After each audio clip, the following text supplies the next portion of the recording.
காஞ்சிபுரம் நாடாளுமன்ற தொகுதியில் இரண்டாவது முறையாக தேர்ந்தெடுக்கப்பட்ட திமுக எம்பி செல்வம் காட்டாங்குளத்தூர் வடக்கு ஒன்றிய நிர்வாகிகளை சந்தித்து நன்றி தெரிவித்தார். காஞ்சிபுரம் நாடாளுமன்ற தொகுதியில் இரண்டாவது முறையாக தேர்ந்தெடுக்கப்பட்ட திமுக எம்பி செல்வம் காட்டாங்குளத்தூர் வடக்கு ஒன்றிய நிர்வாகிகளை சந்தித்து நன்றி தெரிவித்தார். நடந்து முடிந்த நாடாளுமன்ற தேர்தலில் பாண்டிச்சேரிக்குட்பட்ட தமிழகத்தில் 40 தொகுதிகளிலும் திமுக அமோக வெற்றி பெற்றது. இதில் காஞ்சிபுரம் தனி நாடாளுமன்ற தொகுதியில் திமுக சார்பில் போட்டியிட்ட எம்பி செல்வம் 5,86,044 வாக்குகள் பெற்று வெற்றி பெற்றார். இதனை அடுத்து இரண்டாவது முறையாக தேர்ந்தெடுக்கப்பட்ட எம்பி செல்வம் காட்டாங்குளத்தூர் வடக்கு ஒன்றிய நிர்வாகிகளின் கூட்டணி கட்சி நிர்வாகிகளை நேற்று சந்தித்து நன்றி தெரிவித்தார்.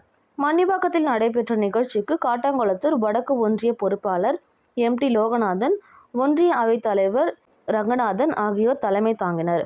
தெற்கு ஒன்றிய செயலாளர் ஆப்பூர் சந்தானம், ஒன்றிய நிர்வாகிகள் எம்.டி. சண்முகம், ரவி, ஆறுமுகம், குணசேகரன், ஏ.வி.எம். இளங்கோவன், ராஜன் ஆறுமுகம், ராஜேந்திரன் ஆகியோர் முன்னிலை வகித்தனர்.